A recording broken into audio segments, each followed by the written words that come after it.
Bonjour à tous, bienvenue, c'est la revue de presse. C'est une première. La situation en Grèce fait la une de nombreux journaux ce jeudi. Grèce à vendre, c'est le grand titre de Libération. Le gouvernement d'Athènes tente d'éviter la cessation de paiement avec un plan massif de privatisation. Le Premier ministre abat sa dernière carte en annonçant un remaniement de son gouvernement, nous dit le quotidien. Conséquence de ce nouveau plan de rigueur, les manifestations sont massives. Une fronde sociale qui déclenche une crise politique en Grèce, titre le Figaro. La cacophonie règne au sein de la majorité socialiste et au sein du gouvernement.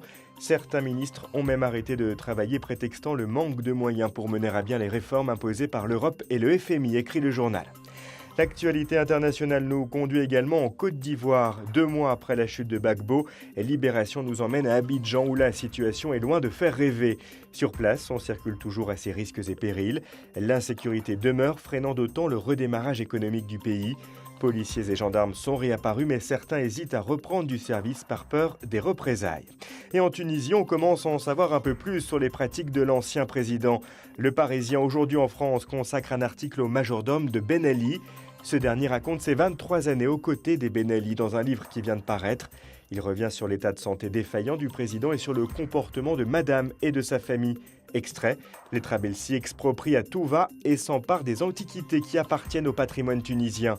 Affaibli, Ben Ali suivait un traitement très lourd et prenait de la cocaïne.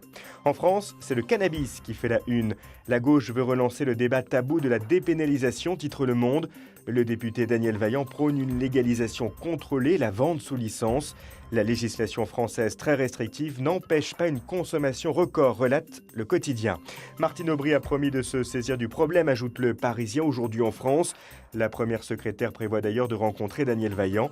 Selon lui, c'est au parti d'utiliser ce rapport et au futur candidat à la présidentielle de s'en emparer. Tout autre sujet économique évoqué par la Tribune, la situation des PME toujours délicate 2 ans après la crise. Et les échos de renchérir, François Fillon va tenter de rassurer les 12 000 chefs d'entreprise présents à la grand-messe annuelle de la CGPME aujourd'hui à Paris, notamment sur leur accès au financement. Le Premier ministre devrait notamment annoncer le prolongement de France Investissement, un programme créé pour investir au capital des PME non cotées. Elle ne connaît pas la crise, c'est la générosité des Français, c'est la Croix qui nous le dit. Malgré la tourmente économique, les dons aux associations et aux fondations continuent de progresser.